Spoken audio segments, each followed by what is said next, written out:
two gray goatees and a whistle. I'm your host, Coach Huddy, and along with me today, I got my daughter, Kelley, joining us, and I got a very special guest, Jonathan Carone. He is the host of Healthy Sports Parents podcast, and he is somebody who advocates for parents to try to understand when their kids are going through sports and stuff like that, and how to raise good humans, not just athletes. So we're going to kind of get into a little bit, get his take on what some suggestions and advice he would have for parents to help build that character within players. So real quick, Jonathan, thanks again for joining me. Let's go ahead and talk a little bit about your show and your mission to kind of give people an idea of what you do. You hit it. I mean, I don't feel like I have to say too much more. It's basically like the whole idea is that, I mean, most kids are done with sports by the time they're 13. And at some point, every kid plays their last game. And ideally, at that point, as parents, we have 30 to 40 years left as their parent. And if our entire relationship is built around sports, or if we ruin the relationship because of a pursuit of sports, then like those next 30, 40 years are going to suck. So how do we raise kids who love sports, but also have every tool they need to be great human beings as adults when they get there? Yeah. Then that is to me, that is key. And I've coached sports for several years, from little all the way up to high school and so forth. And had a privilege this year to get to coach with my daughter for the first time in rec league.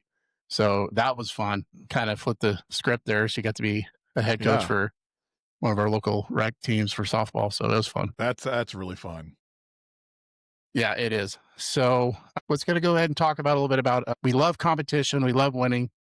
I mean, parents, we always talk about how sometimes we think they live through their kids a little bit, but the game is bigger than the scoreboard. It's, we want, and I want to do this as well when I coach, is it's definitely not about the winning. And, especially at a young age, it's about the development, and I want them to see them to be great humans.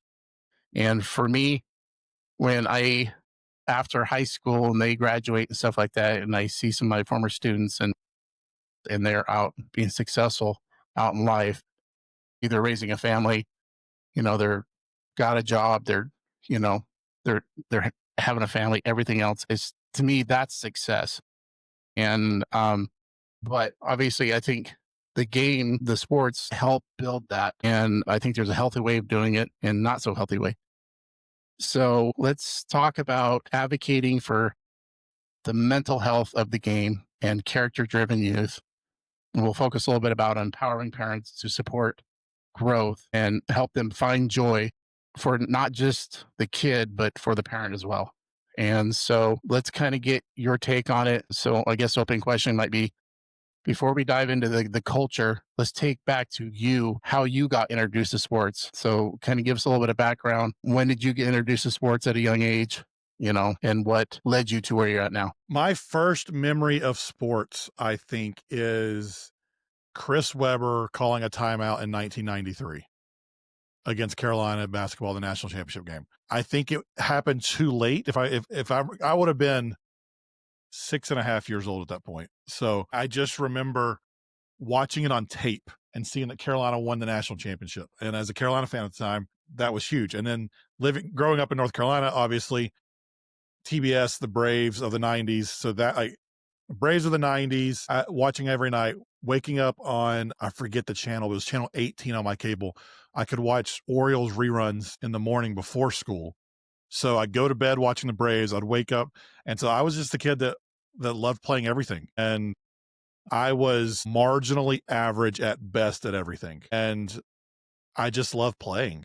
And I knew pretty early on I was never going to be great. I wasn't. I learned why later, but I knew early that I wasn't. So, but I just love being around the game. I love being a part of a team. I love to be on the field competing, even if I wasn't the best. And there was a love of sport that was instilled in me from that young age, and ended up going to college and get a degree in sport management. And sports have always just been part of my life. Oh, that's good. So after you graduated, what was kind of your first coaching gig? When did you start getting into coaching? What kind of led you to that? So it's actually way before college graduation. My freshman year of high school, I was going to get cut from the JV baseball team. And I remember sitting in Coach McKnight's office that day. He was telling me he was going to cut me. And I was like, Coach, I really don't care about playing time. I want to be a part of the team. I want to learn how to coach. I want to, like, I'll be glad to be the guy who hypes everybody up. I'll do all the dirty work and all that. He's like, all right, well, let me see. Let me talk to the varsity coach. And so they found a spot for me that year. I had 3 at bats the entire year. Went 1 for 2 with a walk. Still remember that. No big deal. But I sat next to him in every game and I learned how to coach. So the next year I actually got cut from the baseball team, but he wanted me at games still. So he invited me to the games to be part of that. My junior year, he came to me. He's like, "Hey, I want you in uniform. I want you to do everything you've been doing, but I want you to be in uniform this year." And so he treated me like an assistant coach my junior year of high school. Senior year, he left to go somewhere else and stayed with JV for the first part of that year. But then the varsity coaches welcomed me up to the varsity team by the end of the year. And then my freshman year of college, I went to community college here at home and I did an internship with my high school baseball program. So I was at practice every single day. They let me run drills. They like taught me how, like when I was coaching wrong, they showed me how to do it. And so I really learned how to coach from them by the time I was even in college. And then so the rest of college, school gets out in first part of May, high school baseball is still going on. So I would come home and I would be with the team for the conference tournament and playoffs every May while I was in school. So I really got to be a part of that and be around it. But then when I was in college, I started working for the football team. And so I got to be around all of those coaches. I was an admin assistant in the coaching office. I wasn't on the field, but I got to see all the stuff that went into college football recruiting and running a day-to-day program. And I could walk into our head coach's office. Like I had walk-in privileges with our head coach. So learning all of that is like seeing it from all the different perspectives really taught me. So I actually didn't coach a team with all this background. I didn't coach a team myself until like 4 years ago when my kids got to like U8 soccer and they needed a coach. And so it wasn't until then that I actually got back on the field, and I've been doing it ever since. And I remembered how much I love it. And it was a muscle memory thing. It took a season or so, but it all clicked into place after that and has been really fun. And it's just rec league and it's not super competitive, but I still get to be around our high school. I'm the PA announcer at our high school baseball team. I'm back in the town that I grew up in. And a few years ago, my coaches, they came out of retirement to coach a couple years. So they invited me back to do all the things that I used to do. So if I go to an away game, I get to sit in the dugout. If I'm the PA announcer right next to the dugout at the home game. So they treat me like a coach when I can be around. And so I'm not in the day to day with them, but they allow me the privilege to be around it when I'm available, which is just a fun. So I get to see everything from rec league, U10 and U12 soccer on a day to day basis, all the way up to varsity high school baseball and get to be around it, so I get to see all the different sides. It's really fun. That's sounds like a great. I have not heard that path before. I mean, I've heard people go through paths, they played in high school and they ended up loving it and they wanted to still be around it. And so, for me, it took a few years for me to get from high school back into coaching. But how you were able to build that perspective of a coach at such a young age in high school and be able to be around that on the coaching side of it. I mean, that's an incredible thing to be able to. I am by no means a tactician in any sport. Like I'm not the best teacher of skills, but I understand kids and I understand motivation and I understand the purpose. And so I don't know your audience extremely well, but the one thing I want, especially on a thing like this, where we're talking coach related things, you don't have to know everything to make an impact. Like if you can love your players really well and surround yourself with others who love them as well, like know enough, you got to know something, but you don't have to be this great Nate wonder kid that knows all of the ins and outs of the game to make an impact. And there's a place for everybody. So if you are that person, but you don't have the people side of it, then you don't really have anything. So like there's a balance between leading and knowing the game. And so wherever you're at on that journey, like the leading and the people side of it, I think is even more important than the tactics. I agree. You want to add to Oh, that? I 100% agree. I mean, my team last year, that I coached. I know softball very well. I play softball my whole life. But what you grow with the team, the personalities, you grow to love those kids and you want them to succeed in their own path and want them to have fun and everything else. And I remember girls were always disappointed when losing, but you try to have fun with it anyways. I mean, Yeah. growing a relationship, I think, is 100% better than just the skills alone. So, And we Yeah. want them to And be upset when they lose. That means they care, yeah, but that's not the end all be all. Like how many I can't tell you how many games I can look back and say, "Oh, our record was this year," or I remember the win losses when I was 10 years old in baseball. Bad example. We went undefeated in 10 years. 10-year old. That's the only year I remember. But it's because we didn't lose a game and we got to go to the water park at the end of the season. But other than that, like I don't remember the records the rest of the years. I remember the water park. That's why I remember the record. yeah.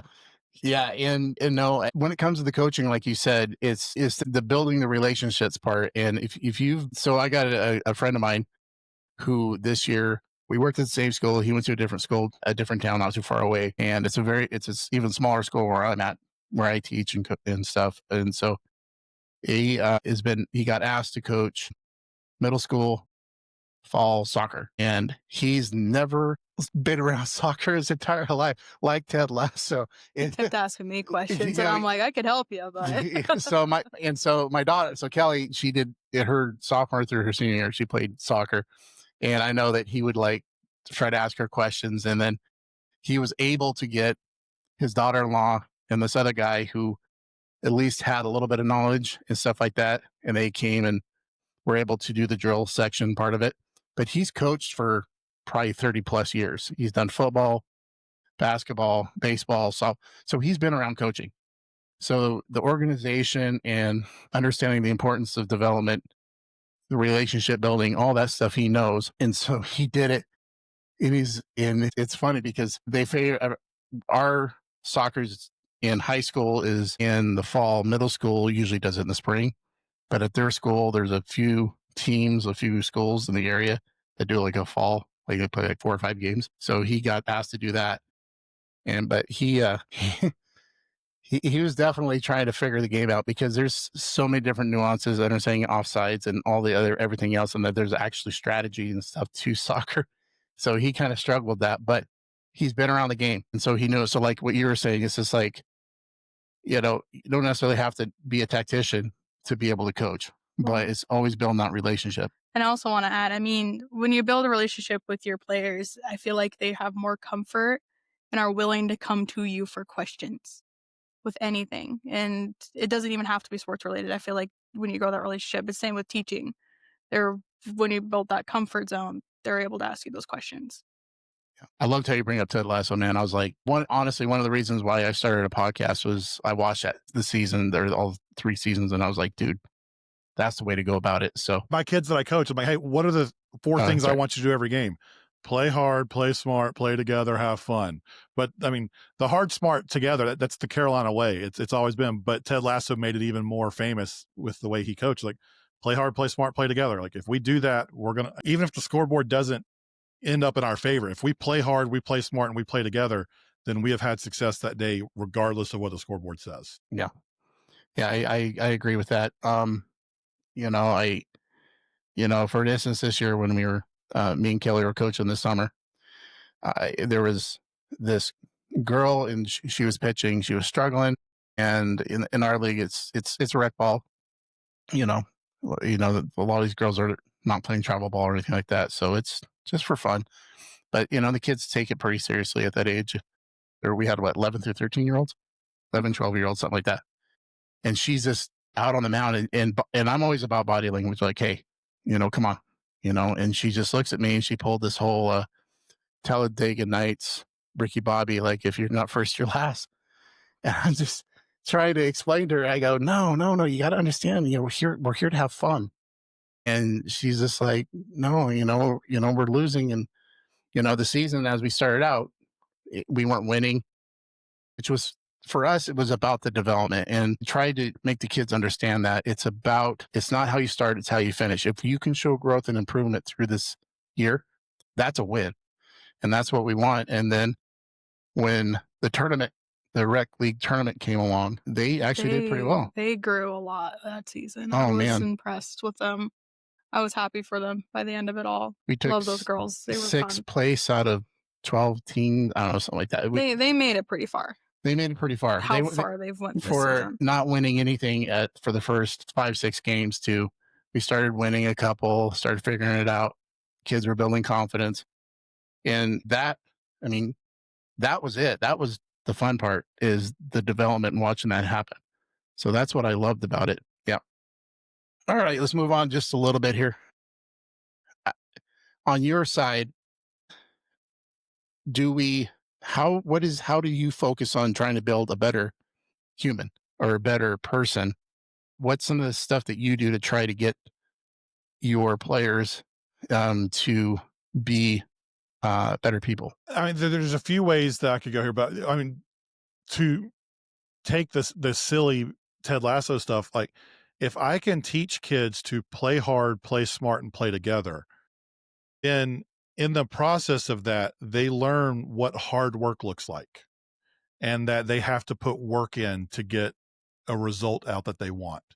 If they learn how to play smart, they learn how to think through different things and to look at all pieces of a situation and not just what's in front of them. They learn that it's not just about what they want to do or what benefits them, that sometimes what is best for the team is for someone else to get the glory. And so they begin to figure out the ways to work together and then play together. Like, you're learning how to be a teammate. You're learning how to support others. You're learning how to, so in soccer, it's, when I don't have the ball, where do I need to go so that I can help my teammate out? If they learn that concept, then, well, when we apply it to life, like, how do I help others who are around me? How do I become a good friend? How do I become a good coworker when I'm older? If I have to work hard, work smart, and work together, like, that's a pretty easily transferable thing. So when we're not just thinking about ourselves, when we're not just thinking about what we want, but we have goals for ourselves and the team, and we're working on doing those things together, then we start to develop those tools that they don't realize it at the time, but the play hard, play smart, play together tools that you have to develop to do those things translate into adult life and translate into just human life. So what it really is like, I've got a shirt that says "Raise a Good Teammates." I'm actually wearing a hat that says right now, "Raise Good Teammates." If we can raise good teammates, then we've won. I don't care what the scoreboard says. If our kid is a good teammate, because to be a good teammate, you have to work hard. To be a good teammate, you have to support others. To be a good teammate, you have to set yourself aside sometimes for the glory of others and the glory of the team, and not be so focused on yourself. So if we raise good teammates, we're probably going to have a good chance of getting a good human in the process. Yeah, I totally agree with that. And I think about coaching and stuff like that, especially Kelley's junior year. I was just an assistant volunteer coach and stuff like that for the softball team.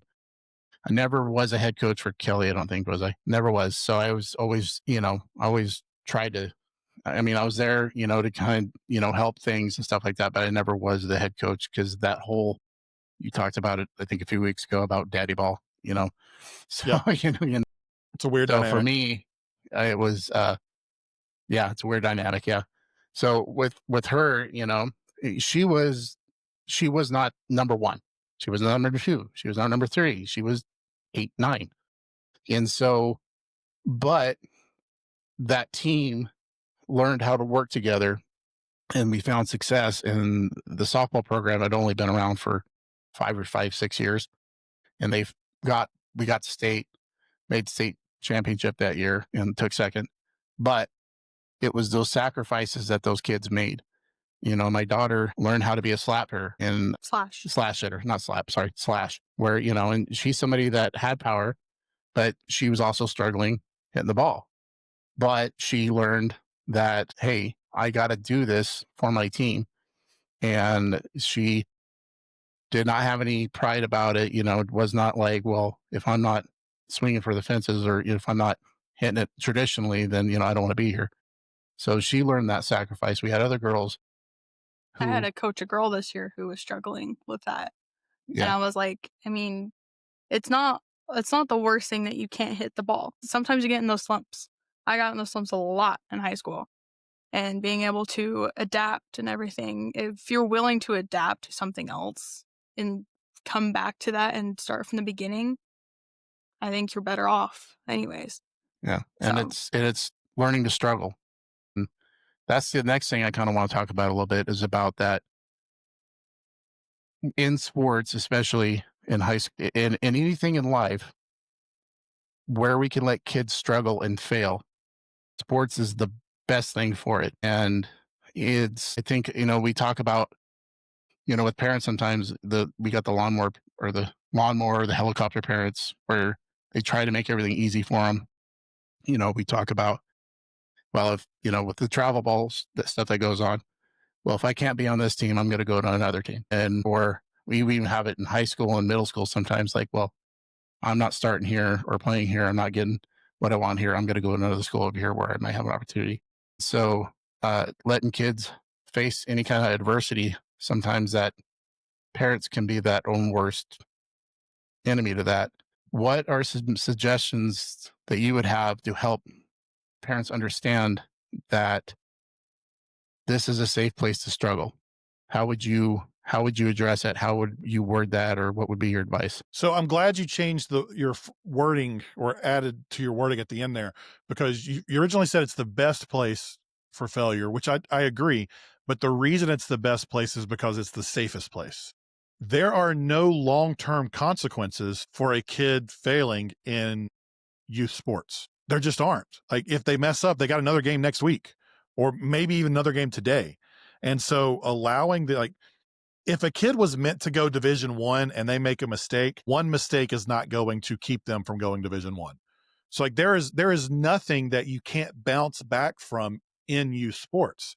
So teaching kids how to work through hard times, how to emotionally process their feelings, or let me back up, that their hard feelings are valid and real and okay, and that they don't have to just shove them in a box and not deal with them.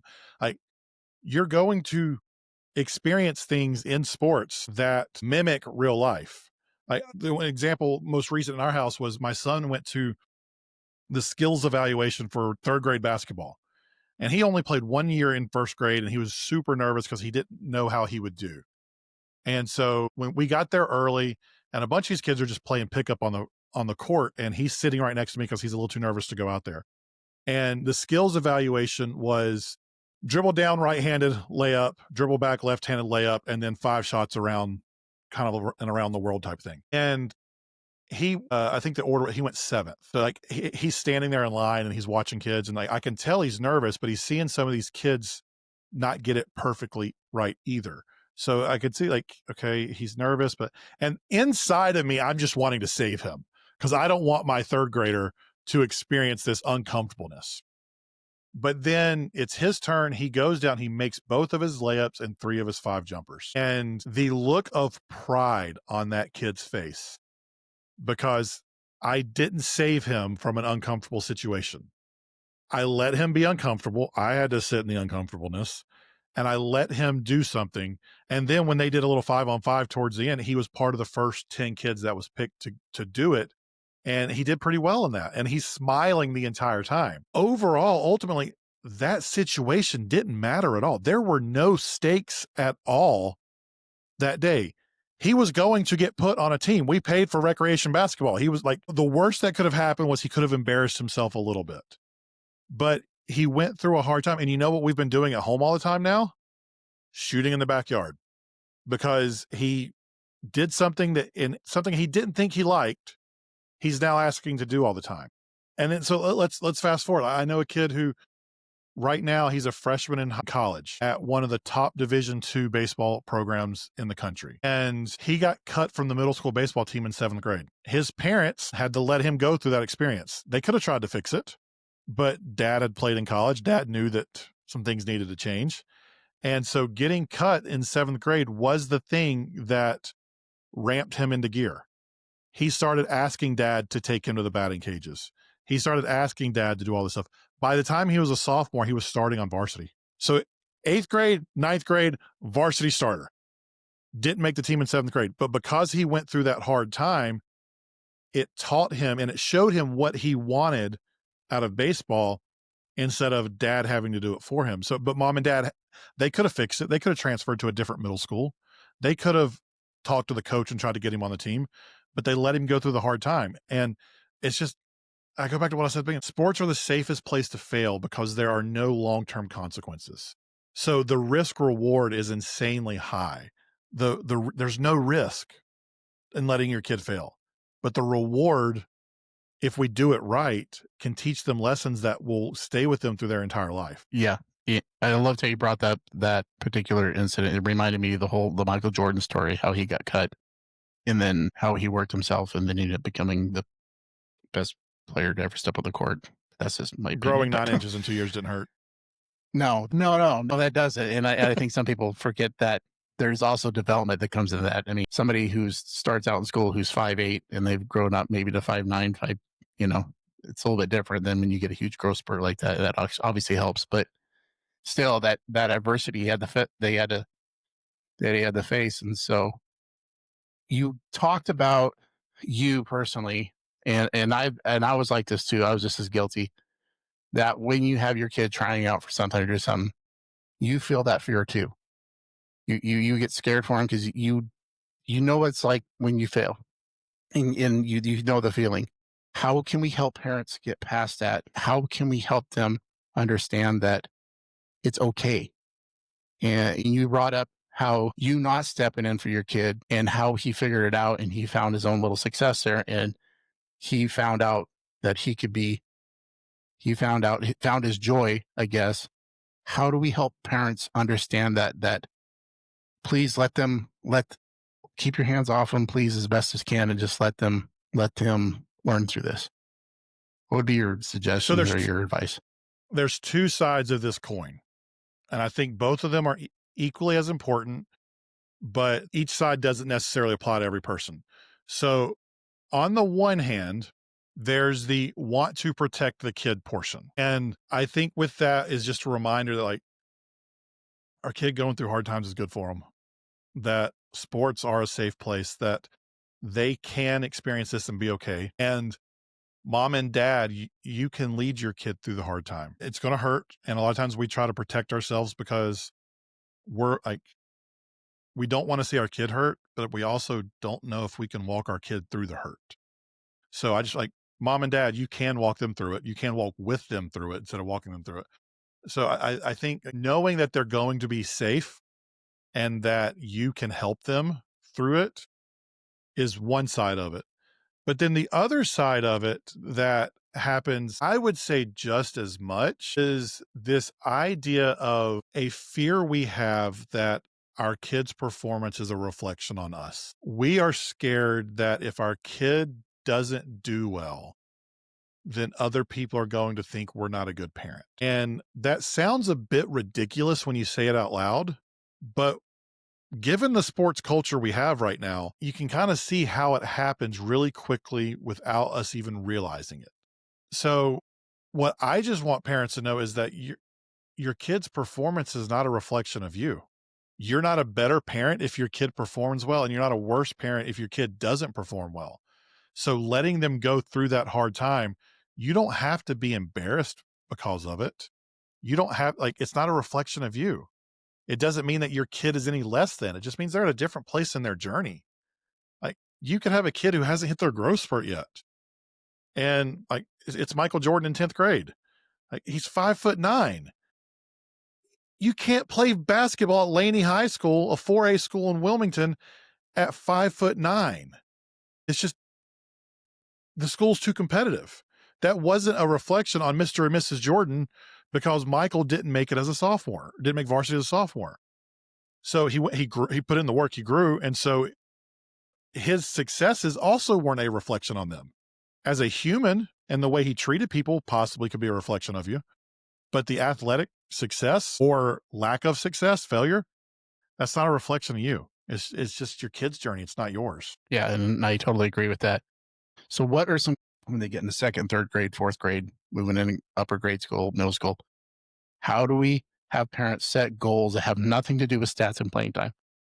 What are some things that we can do to help these parents set goals to help build that better person? Is there anything that you would give advice that for these parents to help set goals? And I don't think it's just young. I think it's all the way through. And it gets back to the Dean Smith stuff, like play hard, play smart, play together.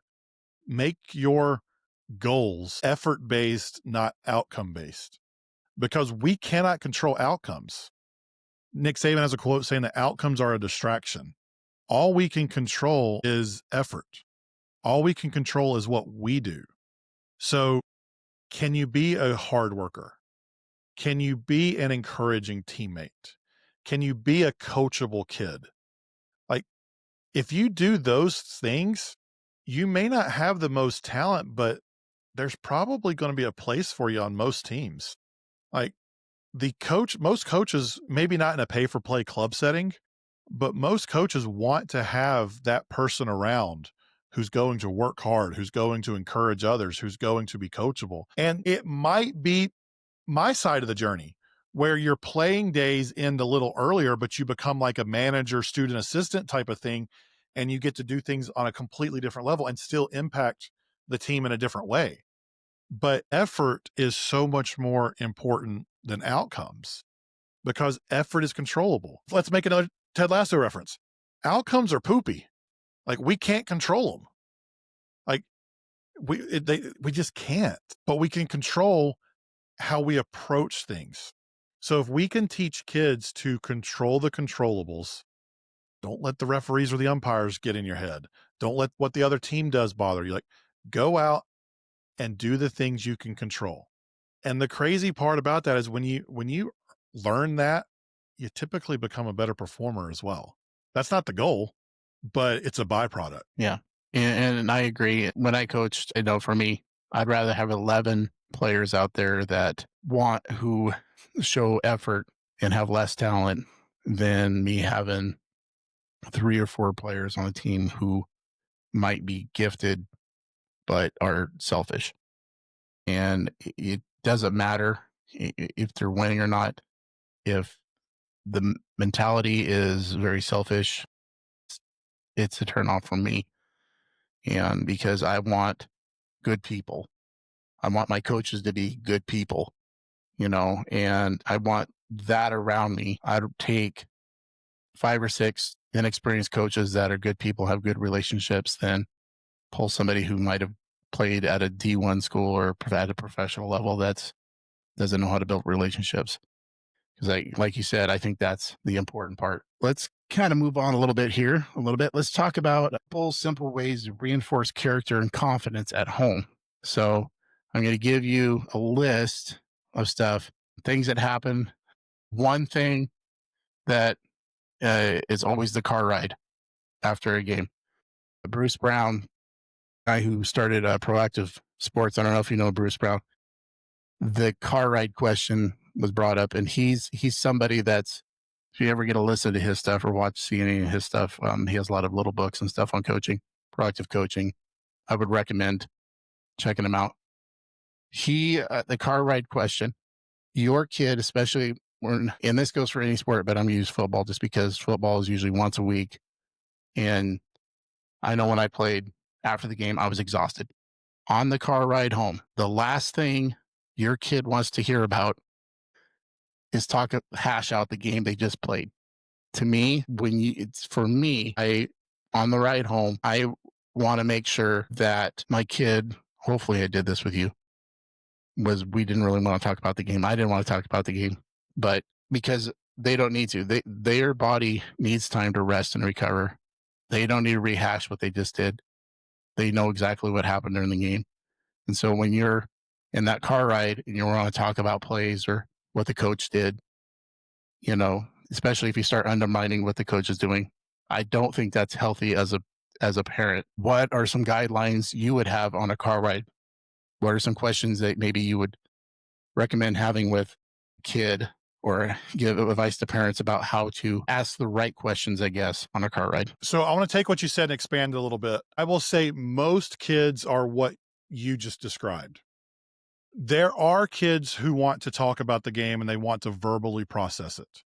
So the way I have changed my phrasing for this is the car ride home is the worst time for unrequested feedback from mom and dad. And so what I would say is you should go into that car ride knowing I'm going to wait until my kid is ready to talk about this before we discuss anything about the game. And if they want to discuss it, let them ask. That you have to kind of create a culture in your family of, hey, I'm here whenever you're ready. Like I'll be glad to talk to it, but you've got to bring this up. I'm not going to talk about it without you. The 3 questions you should ask though were, are you proud of yourself? Did you have fun? What do you want to listen to? And where do you want to eat? Those are the only 3 questions that should be a part of every car ride. From there, if your kid wants to talk about it, let them talk about it and you just ask questions. But they are most likely not in a spot to accept and process unrequested feedback on their performance. And people will hear that and they're like, well, we got to prepare them for the real life. And in the Army, we did this. And when they get a job, their boss is going to tell them something right away and blah, blah, blah, blah, blah, blah, blah, blah. These are kids. Their brains have not fully developed yet. We have to treat them in age appropriate ways. On top of that, even professional athletes don't watch the tape right after the game. The coaches don't come in and correct everything right after the game. They come in, they might say a couple things, but they keep the correction until the next day. Once emotions have had a chance to settle, once their brains have had a chance to clear, once their physical bodies have had a chance to recover as well. This might step on some toes, but I'll say it. If we care Go more ahead. about, You can step on as many toes you want. if we care more about actual change than we do about just getting our emotions out, then we will wait till the next day, or we will wait until the kid asks for it. But if we have to tell them in the moment, that's less about actually wanting the kid to do better and more about wanting to get our emotions out based off of what we've been feeling for the last hour. I 100% agree with that. That's probably the best way to put it. I can say as a coach after games, and Kelley, we did this too this summer, we keep our talks brief. We usually talk about what is one positive thing you can take from what happened today. Try, even if we lost, got 10 runs, 15-5 or whatever. What is something positive that happened? Try to get them to look past that and try to find something positive. So-and-so made a really good relay today, or, I liked how, when we had people on base, we were able to get that last out or whatever it is. So really turn something like that and try to find something positive in that message as a coach. And I can't imagine what parents are asking after our meetings. Like, hey, what'd you guys talk about? And, that's it. And you didn't talk about how you did this. It's like, no, because coaches need to, there's a lot of times caught in the motion too. They need to be able to step back too and have that time to process too and evaluate what they did.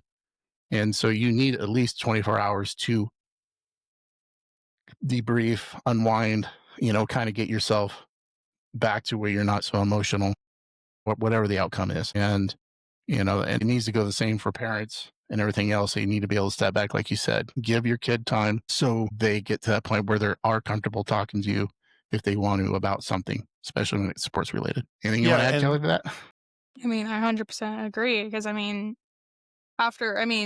I was a very hot-headed teenager. If you were to ask me, if you were to tell me you did this, or what did you think you could have done better, I would have looked at you square in the face and be like, F off. That's her mom, by the way, side. Leave me alone until I am recouped. Yeah. And that was, to me, the hard thing as being a coach and a parent. And you're trying to find that balance about when am I dad, when am I the coach? Because there were times in game when, I remember this one play in particular that you had to lay down a butt and the butt didn't go quite as well. It went the wrong direction.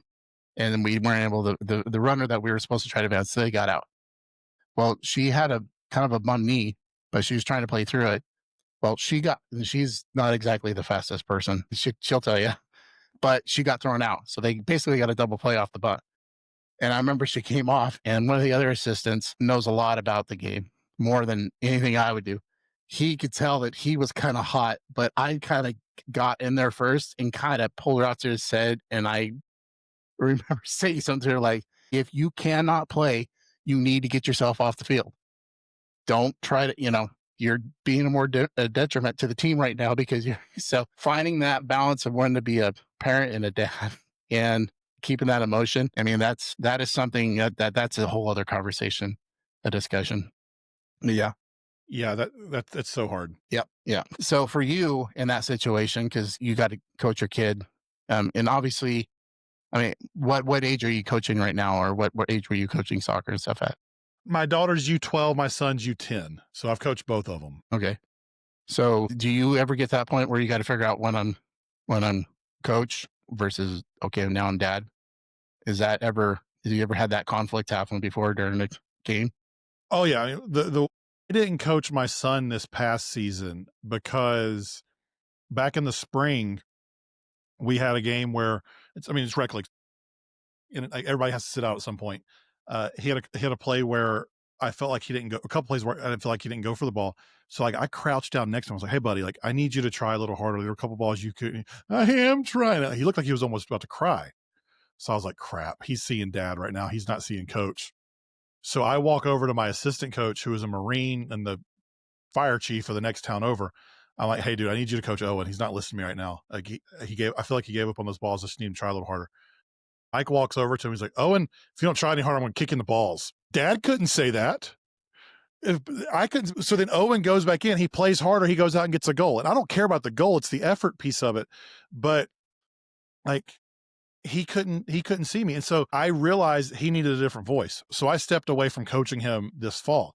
My daughter let me coach her for the first time in a few seasons this year. And first practice or two, we just set it up. I straight up told her in the car, I was like, "Hey, I'm not going to coach you in the car. I'm not going to coach you after practice or games. If you want to know what you can do better outside of practice, you can ask me and I will always tell you. But unless we are at practice or a game, I'm not going to be telling you what you need to be doing or what you need to be getting better at, because that's not fair to you to have to always live with coach. I'm dad first. So if you ever have any questions, you can ask me. If you ever want to know what you did well or what you could do better, you can ask me. But I'm not going to just throw that on you." And then, because I am me and I am a coach and I do think about these things, if there's something I really want to tell her outside of practice, I'll say, "Hey, do you mind if I tell you something about this, or do you not care?"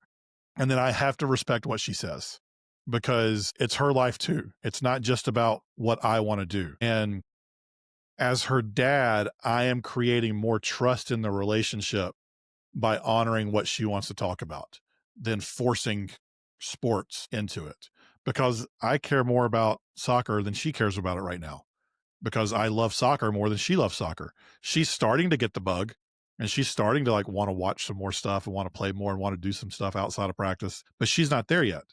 But I'm also 28 years older than her. So I've been around the game 28 years longer than she has. So it's just a matter of realizing that there's this little human being who's an actual human, not just a miniature version of me, not just one of my players, and treating our kids like actual human beings and not some other something. Good. I like that. Yeah. The only other time I can think of, and I remember, and Kelley could elaborate this, it was your freshman year. And I was coaching. I was coach mode, not dad mode. But I remember, and I always tried to be, and you always try to make sure, it seems like you're always harder on your kid as a coach. It seems like you try not to fall in that trap, but it happens sometimes. And I don't know if I was at this time.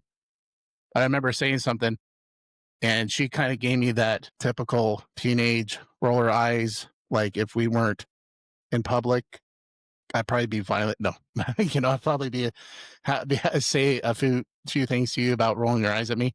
But for her, the other coach saw this, the guy who was the head coach, and he's coached his daughters in sports for, forever. So he saw that conflict happen, and I'll let you share the rest of that story. So go ahead, Kelley. I mean, like I said, I've been a hot-headed teenager, but he basically pulled me aside and was just like, "Hey, he is your dad. You need to show respect. Even though he is your dad, he's also your coach right now. And if you were to act like to anybody else in this team as that to another coach, you would be kicked off this team practically.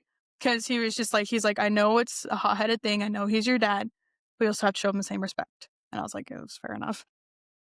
I mean, as a kid who, has dealt with a parent being a coach, it's different. And you treat them differently than you would with any other adult, I feel like. So at that moment, I was hot-headed. I was like, don't talk to me right now. At the same time, I was just like, okay, yeah, I was a little harsh. But yeah, so. There you go. Just think, as your daughter gets older, she hits teenagers and you'll start getting the eye roll. So, but I love my daughter, dude. I'm sure you love your kid too. And you got to find that moment, especially when moments like that, how much you really love her. Yeah. All right. I want to do what we call a little quick rapid session here. And I'm just going to give you a scenario and you just pop up an advice, like a quick advice for you. Go ahead. Are you ready? All right. All right. First one, you're a parent, your kid gets benched. Okay. I'm not doing anything. Okay. So, yeah, good. Yeah. You're not doing anything. Good. All right. Here's the next one. Kid makes a big mistake at a game. What do you do? You're okay. I'm just encouraging. Good. I'm not All right. criticizing. I'm just, you're okay. Like, if you want to talk about it, we'll talk about it. Okay. My grandpa always told me to rub dirt on it. Rub dirt on it. There you go. All right. Then another one. All right. Last one here. Kid gets outperformed by a teammate. Okay. It happens. I mean, I'm not trying to be flippant or be a jerk with my answers. It's just like, these things happen. I'm going to give my kids space to talk about it if they want to talk about it. And if they want advice, I'll give them advice, but I'm not going to force myself on it. It's like, how's it make you feel? What, like, okay. And that's just, what do you think about that? And I'm going to listen. I'm going to let them talk. And based on what they say, I might have something to say, but more likely than not, I'm just going to let them get their thoughts and their feelings out. If they need a response, I'll give them a response, but they'll probably just need to get their feelings out. Yeah. I totally agree. And I agree with your answers. I knew exactly how what you were going about, how you answered the questions. And I'm like, that's how it probably should be answered. So yeah, there you go. And I want your honesty. So that's how we can do it. All right. I want to talk about, a couple final things before we move into our mascot of the week segment. So a couple things here. So first thing, give us one thing parents can start today that has somebody, a kid playing in sports. What's one thing you would tell them to start doing today? Do something outside of sports with your kid. Do not let your entire relationship with them become centered around that sport. Go for a walk, watch a movie together, like find another activity they enjoy, but make sure that you're viewing them as a full human being and not just an athlete. Have a summer with your kid outside of sports too. We always made sure we went camping or we made a trip somewhere. I mean, we did some of the travel ball stuff and that was fun. It was enjoyable. I mean, we enjoyed the little bit of travel ball we did do in the summertime. It was fun. We had a lot of fun. We had a lot of good parents and stuff like that. And we did get to go places and stuff like that. But outside of that, doing stuff with your kids, I think is crucial. So let them understand it's not all about their sport or what they're doing. What is one thing you would tell a parent to stop doing? Coaching from the sidelines. 100% agree. Yeah. Yep. Okay. That's good. We're going to do our last segment, and then I'm going to give you the last little bit of talk about your podcast and kind of explain what you got going on and what stuff you got coming up. So I kind of talked to you about this. We do this mascot of the week. And so what I do is I go find obscure mascots from around the country. Like I said, around here, we have the Maniacs, which up in northern Idaho. We've done the Lava Bears out of Bend, Oregon, the Criminals out of Yuma. We've done there's a place called Polka, and the Dots is their mascot. So we're taking you to Elkin High School. You kind of made one of these suggestions. So I don't know where you are in relation to where this town's at. The Bucking Elks. Yep. So we're going to travel down North Carolina's I-77, about 45 minutes northwest of Winston-Salem. So yeah, they are the Bucking Elks. And in the early 50s, the name seemed to be appearing in yearbooks. So a little bit of backstory in football write-ups during that era. The town is Elkins, so related to basically the elk that live in the surrounding foothills. The school sits on Elk Spur, a ridge and road name associated to the elk sightings in the region. Bucking was modified. I think what they're looking at is, I think, a little bit of a rodeo history in that area. That, or they're lassoing up elks and trying to ride them. I don't know what the situation is, but little information about the school. 912, about 380, 385 students, about 90 to 100 per grade. In the town, it's about the size of our town, roughly. We got it at the high school where I live at. That's about our student population. The town itself is around 4,000, 4,100 people. Demographics, they actually have a Hispanic community that's pretty diverse in the area, a lot higher than certain regions, kind of like our area. Median households like 60 to 61,000, per capita 30 to 40,000. Poverty rate is quite a bit higher than the national average, 18 to 23%. Small manufacturing, healthcare, education, agriculture, wine, tourism, I guess in the area, it looks like. Retail. Average cost of living, your home value is 140 to 200,000. So a little bit cheap to live there, but again, you're not making as much money, so that kind of counters that out. So, Elkin the Bucking Elk of Elkin. So that is awesome. Jonathan, I want to give you a time to do a little bit of promotion on your show. What do you got coming up? How can people listen to you? So go ahead. I give you the floor. So we are closing out season 2 of the podcast. That'll end the Wednesday before Thanksgiving. So I'll have a little bit of break over December and January before kicking back off in February. But it's been a wild ride. I'll do a bonus episode in December and January. So I'll do one episode those months. But it's just been, I started this less than a year ago, and where it has gotten has been insane to me. So healthy sports parents, wherever you listen to podcasts, YouTube, any social platform you're on, I do at least one post a day with some type of tip or thing to think about or idea on social. But it's just been like, I started this with this idea that most parents want to do better. They just haven't been taught how.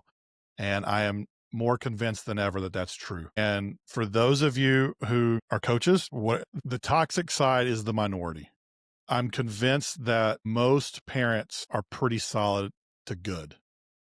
It's just that the bad ones are louder than the good ones. So our brains, the way they're wired, we have to hear 5 to 10 good things to counteract one bad thing.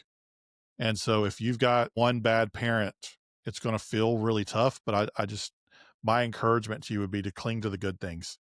Cling to those encouragements, cling to the thank yous, cling to the smiles that you see from your players, because that's the majority. That's the real life, not the toxic complainers who like to ruin it for everybody. And that's perfect. And I encourage everybody. I've listened to a few of your episodes. I'm going to be listening to a lot more of them. Again, Jonathan, thank you for joining us. I appreciate you taking your time. This was like a long shot for me to like try to get you to, because I was like, man, I love this guy. I got to try to see if he'll do it. And then you responding saying yes, I was extremely excited. So again, I thank you for taking time. And that's it, guys. I appreciate it. Everybody, goodbye. Jonathan.